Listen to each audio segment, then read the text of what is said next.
વિશ્વરૂપ દર્શન જેમ વરસાદથી એક જ તળાવમાં અનેક કરોડો ટીપાં પાણી ભેગું હોવા છતાં તે પાણીને આપણે એક જ સ્વરૂપે જોઈએ છીએ, તેવી જ રીતે આ જગતમાં જુદા જુદા કરોડો જીવ પ્રાણી માત્રને એક જ સ્વરૂપે જોવું તેનું જ નામ વિશ્વરૂપ દર્શન કહેવાય છે.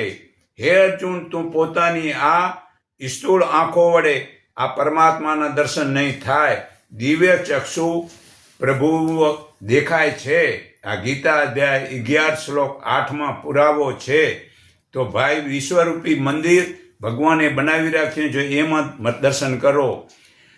મંદિર તારું વિશ્વરૂપાળું સુંદર સર્જન હારા રે, પળ પળ તારા દર્શન થાય, દેખે દર્શન હારા રે. નહીં પૂજારી નહીં કોઈ દેવા, નહીં મંદિરને તાળા રે. નીલ ગગનમાં મહિમા ગાતા, થાક્યા કવિ ગણ ધીરા રે.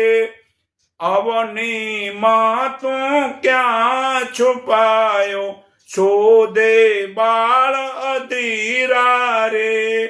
વર્ણન કરતા શોભા તારી, થાક્યા કવિ ગણ ધીરા રે. ભગવાન કે હું ક્યાંય નથી છુપાણો, તારી હાજર મોજૂદ જ જાઉં, પણ પછી મને માણસો જ્યાં ત્યાં મતલબ કે ગોતવા જાય છે. અરે હું તારા હૃદયમાં છુપાણો છું, તું હૃદયમાં ગોતને. આ મંદિર બનાવીને શા માટે પાખંડ કરો છો?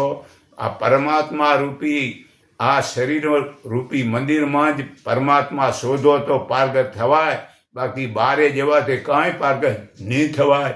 આ હું વિશ્વરૂપી મંદિરમાં પોતાની ફરજ મુજબનું કામ કરી ને નિત્ય પરમાત્માની પ્રાર્થના કરો મારા વાલા, તો આપણું કલ્યાણ થશે.